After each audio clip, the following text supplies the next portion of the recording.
Alright, I'm gonna try to do this in like one take, okay? So, should I try to do like a cringy YouTube intro? Hi guys, welcome back to my channel. My name's Gabby, and if you're new here, we're on a journey to save money and lose weight. So if that sounds good to you, go ahead and like, subscribe, whatever. Maybe leave a comment. Is that good? Was it good? I think it was kind of good. Anyway, so as far as updating y'all on my budget, I think I'm gonna wait. I think I'm gonna pause until May 1st because I want all my bills to be taken care of. I want to show you the real tea, okay? When it comes to May 1st, and we know how much is in the account, okay? I don't want to put the money out there and then I gotta take it for rent. You know what I mean? Like, I really want to know how we did everything. And so, that being said, I think in every journey, and I know that this is like real early to the game because I think we're on the 15th or so, right? So I only got, we're like halfway through. And I feel like it's like this with anything. I'm trying to figure out motivation. When things get hard, I gotta have a reason why. Because right now, I'm kind of lacking on that. Because although I do want to like save money and be prepared for the future and have security and be able to travel and do all these things, it's just like hard because it's not really enough for me to suffer. You know what I'm saying? And like, I also think there is a truth, right? I think two things can be true at the same time. You want to save money, you want to be prepared, you want to live a good life, you could also die tomorrow. You know what I mean? So if you're saving for 30 years and you don't make it to the 30 years, all right, well, what was it all for? You got all this money and you're doing nothing. And then also, if you blow all your money and you're not prepared and you're not responsible, that's not good either if you can't cover your bills. So my thing is like, how delusional am I going to be?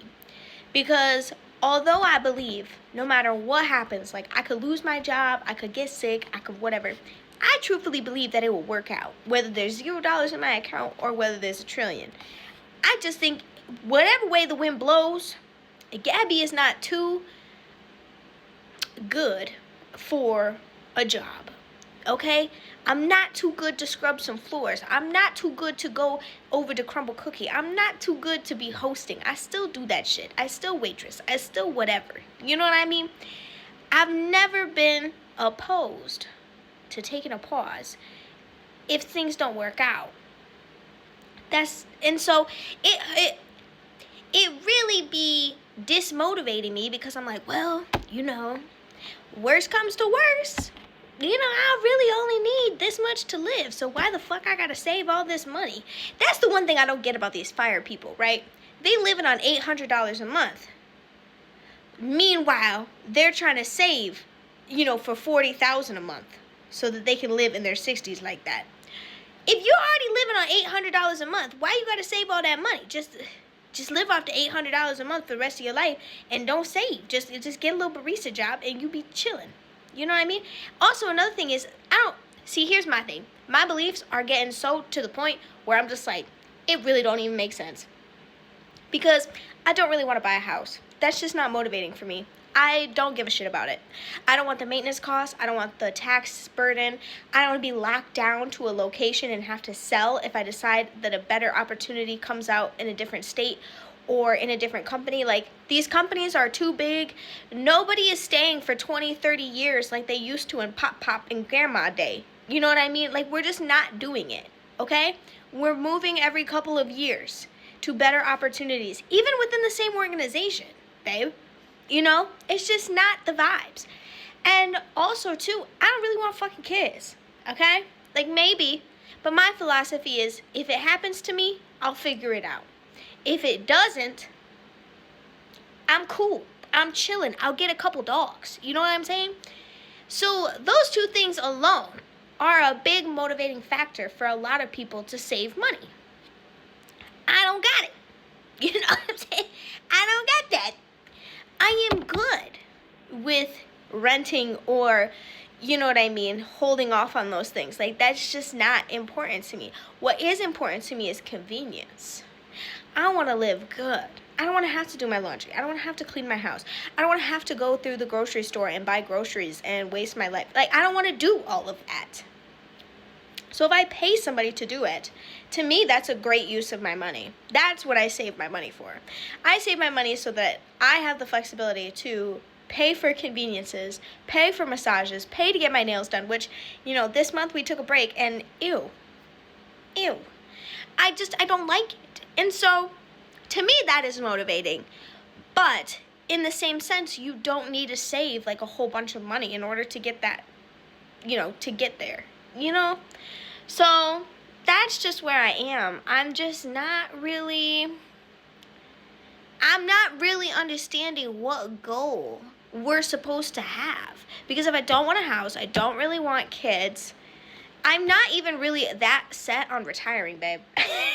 Because I think when you retire, you die. You know, I don't think any of us as human beings were meant to just do nothing. I just don't believe that that is what nature is intending for us to do. I think that everyone has a purpose in life, and even if it isn't generating income, like, let's say you are very passionate about volunteering, you want the freedom to do that money-wise, right? But you're still technically working, and you're still devoting yourself to a cause, right? So I think there will always be something that I'm doing. I don't know if it will always generate money, but I don't plan on like fully committing to retirement. I just don't.